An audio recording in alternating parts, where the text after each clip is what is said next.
আসসালামু আলাইকুম। আশা করি সবাই ভালো আছেন। আজকে আমি সজনে ডাঁটা রান্না করব, সেটাই সবার সাথে শেয়ার করব। সজনে ডাঁটাগুলো আমি এভাবে কেটে নিয়েছি, ধুয়ে পরিষ্কার করে নিয়েছি। এখন চুলার মধ্যে একটা কড়াই বসিয়ে নিচ্ছি। পরিমাণ মতো সয়াবিন তেল ব্যবহার করছি। আর এখন আমি পেঁয়াজ বেটে নিয়েছি, সেটা দিয়ে দিচ্ছি। এখন ভালোভাবে একটু মিশিয়ে নিব খুন্তির সাহায্যে।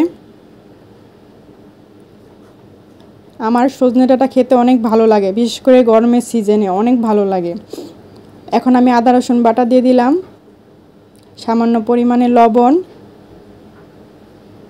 এখন ভালোভাবে মিক্স করে নেব।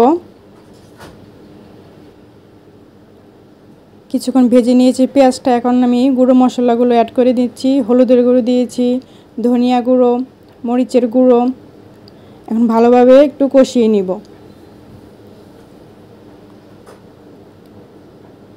ভালোভাবে কিছুক্ষণ কষিয়ে নিচ্ছি।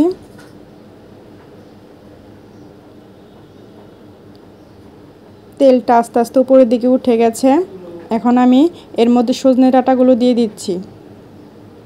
এখন ভালোভাবে মশলার সাথে মিক্স করে নিব।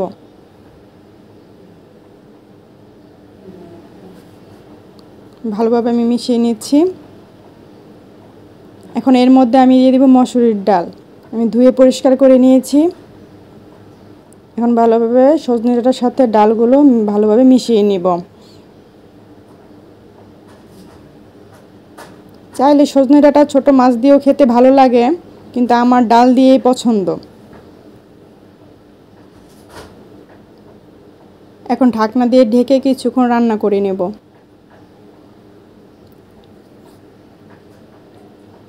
ঢাকনা উঠিয়ে নিলাম, আর একটু নেড়ে চেড়ে নিব ভালোভাবে। এখন আমি পরিমাণ মতো এখানে পানি দিয়ে দিব। পানিটা দিয়ে এখন একটু নেড়ে চেড়ে নিচ্ছি।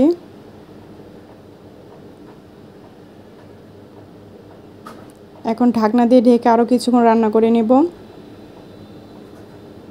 ঢাকনাটা উঠিয়ে নিলাম, ভালোভাবে একটু নেড়ে চেড়ে নিচ্ছি। ডালটা অনেকটাই সিদ্ধ হয়ে গেছে। এখন আমি কাঁচা আম দিয়ে দিচ্ছি। কাঁচা আমটা না দিলে একদমই টেস্ট আসে না। এখন ঢাকনা দিয়ে ঢেকে আরও কিছুক্ষণ রান্না করে নেব। দেখতেই কি সুন্দর হয়েছে। এখন ধনিয়া পাতা দিয়ে আরেকটুক্ষণ আমি রান্না করে তারপর নামিয়ে নিব। কাঁচা আমের সাথে মসুরি ডাল সজনে ডাঁটা কিন্তু রান্না করলে দারুণ লাগে খেতে। আপনাদের কার কার পছন্দ আমাকে কমেন্ট করে জানাবেন। রান্নাটা হয়ে গেছে, আমি বাটির মধ্যে নিয়ে নিচ্ছি। আমার ভিডিওটি ভালো লাগলে লাইক, কমেন্ট, শেয়ার করে দিবেন।